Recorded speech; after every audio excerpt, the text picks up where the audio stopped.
Olá, meus queridos amigos e amigas que nos acompanham aqui no canal Fala Sério Pastor, tudo bem com vocês? Sejam muito bem-vindos ao nosso canal, é muito bom ter você aqui. Por favor, se inscreva se você ainda não é inscrito, deixe o seu like, compartilhe com os seus amigos e mande para nós as suas perguntas, os seus questionamentos. Nós teremos o privilégio, a satisfação de responder você. Claro, não temos condições de responder todos os questionamentos, mas nós vamos selecionando aqueles mais recorrentes e tentamos aí responder em nossos vídeos. Então, siga-nos nas redes sociais, você pode também mandar a sua pergunta aqui no canal, você pode colocar aí nos comentários ou pode colocar também no direct, no meu Instagram, enfim, no meu Facebook. Fique à vontade para mandar o seu questionamento, a sua dúvida. Uma coisa muito legal é que o nosso canal ele está todo repaginado. Nós estamos com uma vinheta nova, nós estamos com um layout diferente, nós estamos aí com uma marca diferente, né, do canal Fala Sério Pastor. E eu gostaria de agradecer ao meu amigo Anselmo, que foi responsável pela nova vinheta, bem como pelo novo design do nosso canal, e também o meu amigo Tanabe, que fez o layout da página principal aí do canal Fala Sério Pastor. Sem mais demoras, vamos ao nosso vídeo de hoje.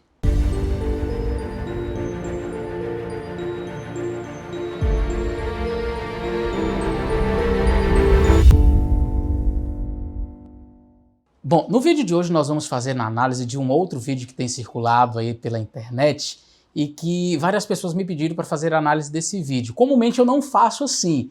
Via de regra, eu respondo perguntas diretas que as pessoas me fazem, mas como esse vídeo tem circulado muito e muita gente me pediu para comentar, então eu vou fazer uma análise breve do vídeo. Antes, porém, eu gostaria de mencionar que, de fato, nós, adventistas do sétimo dia, extraímos todas as nossas doutrinas da Bíblia e exclusivamente da Bíblia, tá? Apesar de no vídeo que nós vamos fazer análise ser dito outra coisa, nós vamos mostrar que isso não tem fundamento. Em nossa literatura, e você pode conferir, você pode buscar o livro Nisto Cremos, ali você vai encontrar 6 doutrinas e 28 crenças. Estas 6 doutrinas são subdivididas em 28 crenças e nenhuma delas, absolutamente nenhuma, ela tem como base Ellen White. Nenhuma delas. Todas as nossas doutrinas, elas advêm da Bíblia e nós vamos falar um pouco mais sobre isso. Mas, em algum momento no vídeo que nós estamos fazendo a análise, logo na parte inicial é dito uma coisa muito interessante e que demonstra uma confusão entre inspiração e canonicidade. Quando é dito que nós, adventistas do sétimo dia, acreditamos que Ellen White tem uma inspiração menor, visto que ela não é considerada por nós como uma profetisa canônica. Veja, o que é canonicidade? Os livros canônicos são os escritos que nós acreditamos serem inspirados por Deus e que compõem o texto sagrado, a Bíblia Sagrada, tá certo? Nem todos os profetas que escreveram, eles são canônicos, mas todos receberam inspiração. E aqui eu queria deixar uma coisa muito clara. Nós, adventistas do sétimo dia, não fazemos diferenciação, não estabelecemos graus de inspiração, sob hipótese alguma, tá? Então nós acreditamos que todos os profetas que foram inspirados por Deus receberam inspiração no mesmo nível.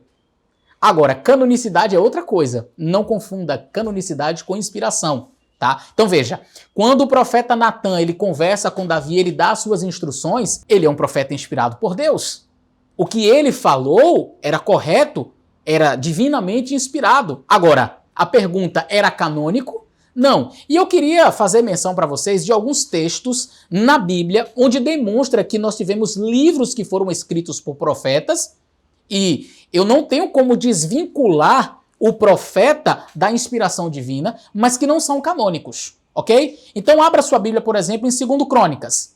No livro de 2 Crônicas, capítulo 12, o verso 15, diz o seguinte: os atos, pois, de Roboão, assim os primeiros como os últimos, porventura não estão escritos no livro de Semaías, o profeta, e de Ido, o vidente, na relação das genealogias? Então nós temos aqui 2 livros que foram escritos por 2 profetas diferentes, que foram naturalmente inspirados por Deus, porque todo profeta era inspirado por Deus, mas que não são canônicos, não consta na Bíblia.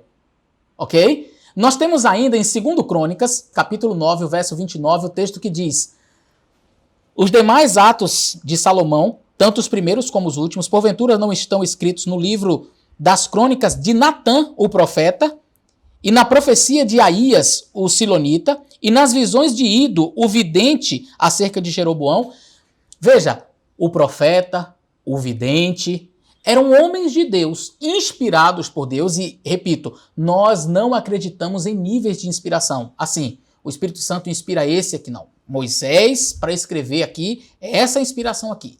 Agora, Natan, não, Natan, você vai ser inspirado um pouquinho menos aqui. Vou inspirar você só um pouquinho para você escrever este livro. Não.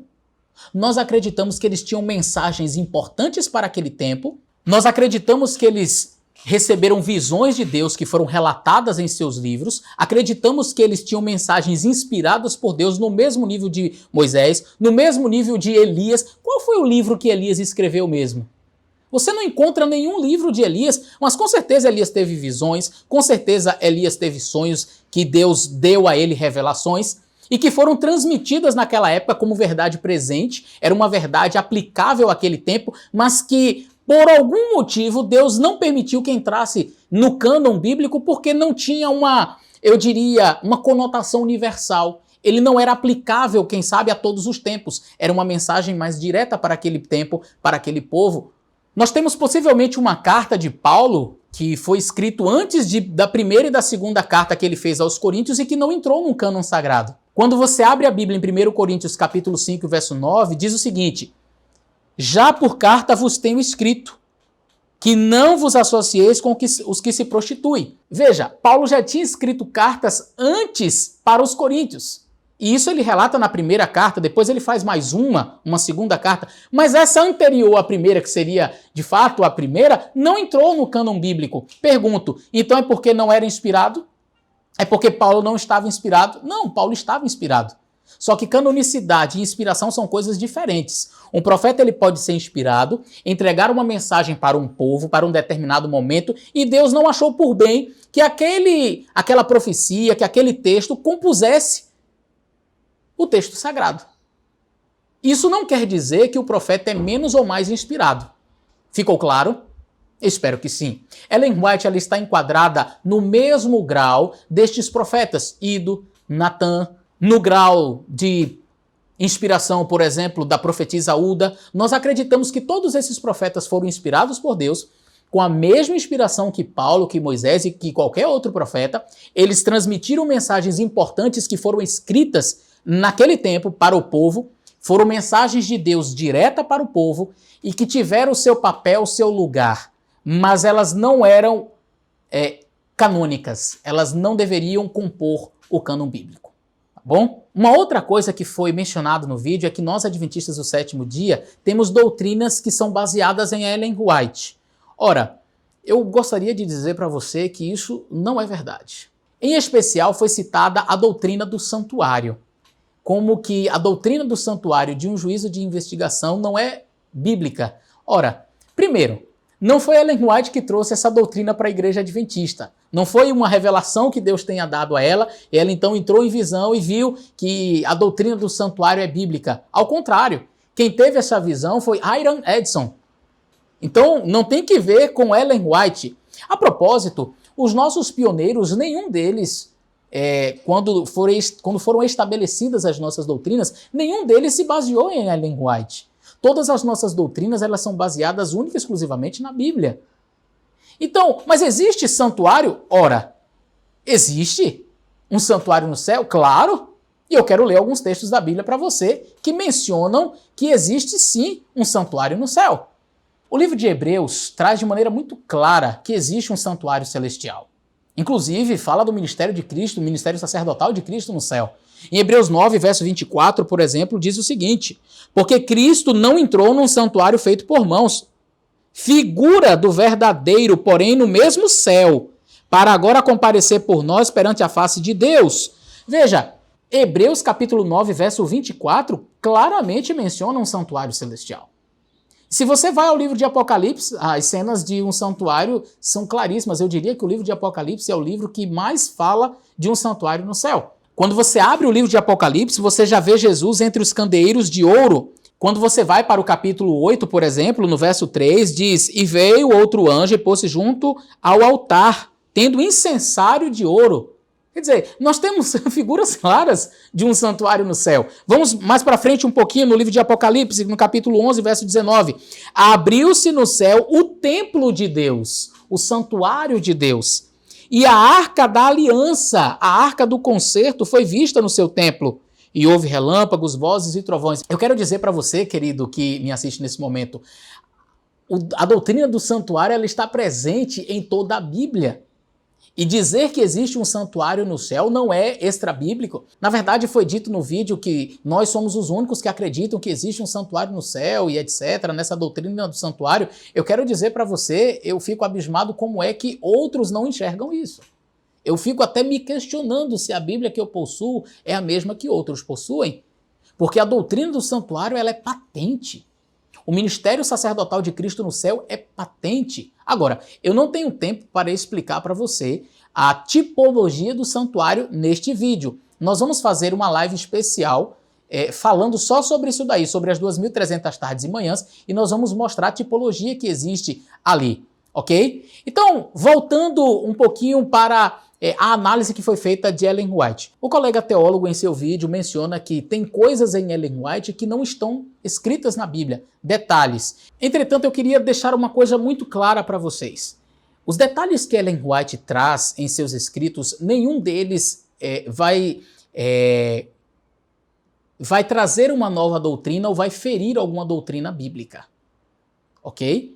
Então, por exemplo, quando foi mencionado que Satanás pediu para estar na presença de Cristo, lhe foi concedido, etc., doutrina nenhuma é afetada com detalhes assim. E aí, diante deste relato, por não acreditar naturalmente no dom profético de Ellen White, eu até convido você a assistir um outro vídeo que eu fiz falando sobre o dom profético em Ellen White, o colega diz, olha, se eu acredito nisso daqui, então é um acréscimo à Bíblia. Não, porque Ellen White ela está detalhando aspectos que são importantes, mas não estabelecendo doutrinas, ok? Mas qual é a relevância destes detalhes? Ora, se eu tenho um profeta, é justamente para que ele traga detalhes importantes. E nós acreditamos que Ellen White ela veio justamente para, como uma luz menor, clarear para nós. Por quê? Você já parou para pensar que nós temos apenas uma Bíblia, mas nós temos várias religiões? Por exemplo, o amigo que fez o vídeo, ele acredita na doutrina da predestinação. Algumas pessoas acreditam, principalmente os que são calvinistas, acreditam que Deus ele criou uns para morrerem e outros para viverem. Deus criou alguém para se perder e ele criou outra pessoa para ir para o céu. Mas já tem um outro ramo dentro do meio evangélico que acredita que não, que Deus dá o livre-arbítrio a todos e todos podem escolher se querem servir a Jesus ou não. É interessante, mas não é a mesma Bíblia. Por que um interpreta de um jeito e o outro interpreta de outro jeito? Então nós acreditamos que Ellen White ela lança luz para questões que são importantes para nós. Agora, dentro desta análise, eu queria destacar um aspecto importante. Foi mencionado, então, que pelo fato de eu acreditar em coisas que Ellen White menciona, não é? E que não estão necessariamente presentes no texto bíblico, detalhes, o destrinchar de algumas histórias que nós não encontramos no texto, foi dito que, então, nós acreditamos que Ellen White seria um acréscimo à Bíblia. Olha, deixa eu dizer, sabe o que é acréscimo à Bíblia? Acréscimo à Bíblia é dizer que, por exemplo, o domingo é o dia do Senhor, como eu vejo vários teólogos fazerem. Isso é acréscimo à Bíblia. Isso é acréscimo à Bíblia. Sabe por quê? Porque não há um texto sequer que mencione que o domingo é o dia do Senhor. Eu até vi um outro vídeo de um teólogo tentando fazer uma argumentação e, segundo ele, nenhum adventista respondeu, porque ele menciona o seguinte, que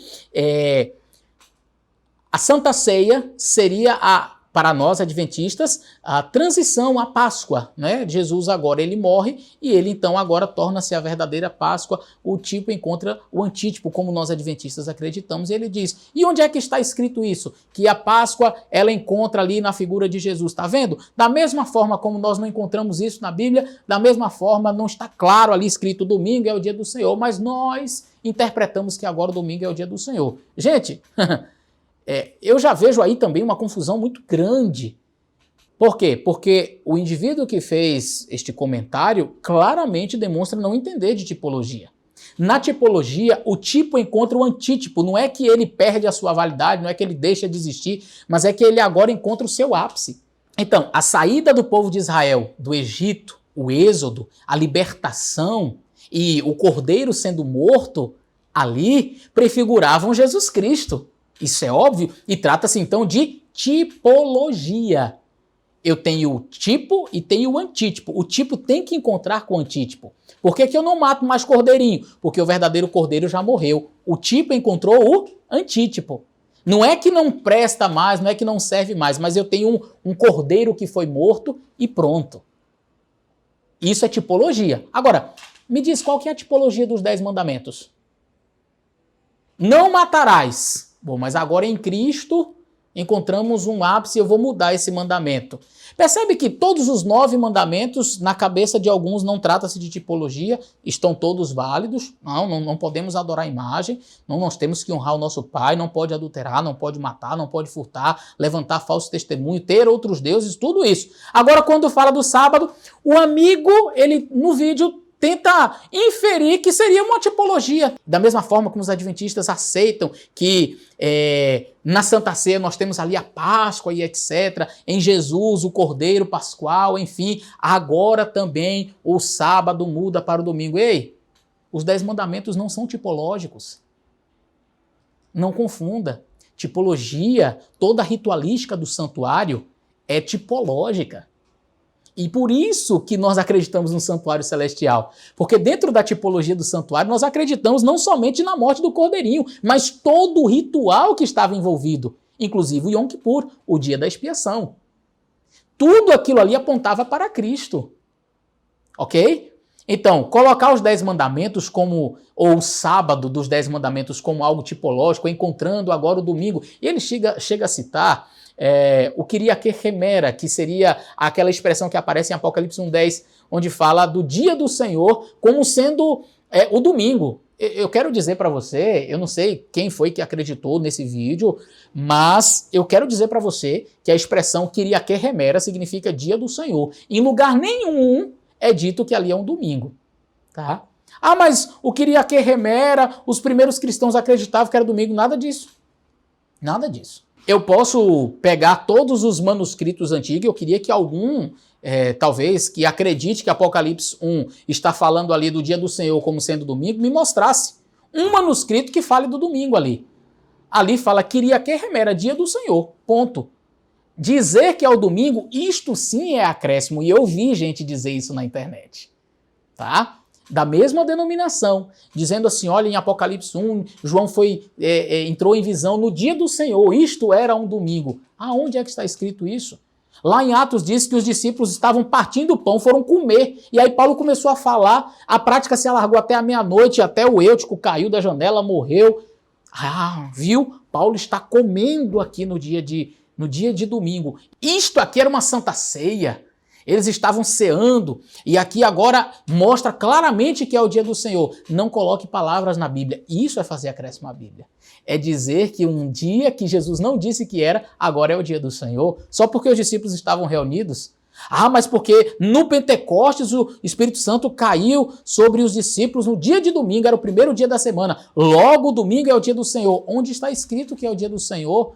O que estabelece um dia como o dia do Senhor não é o fato de o Espírito Santo ser derramado, ou o fato de Jesus ressuscitar no domingo. Nada disso estabelece um dia como sendo sagrado.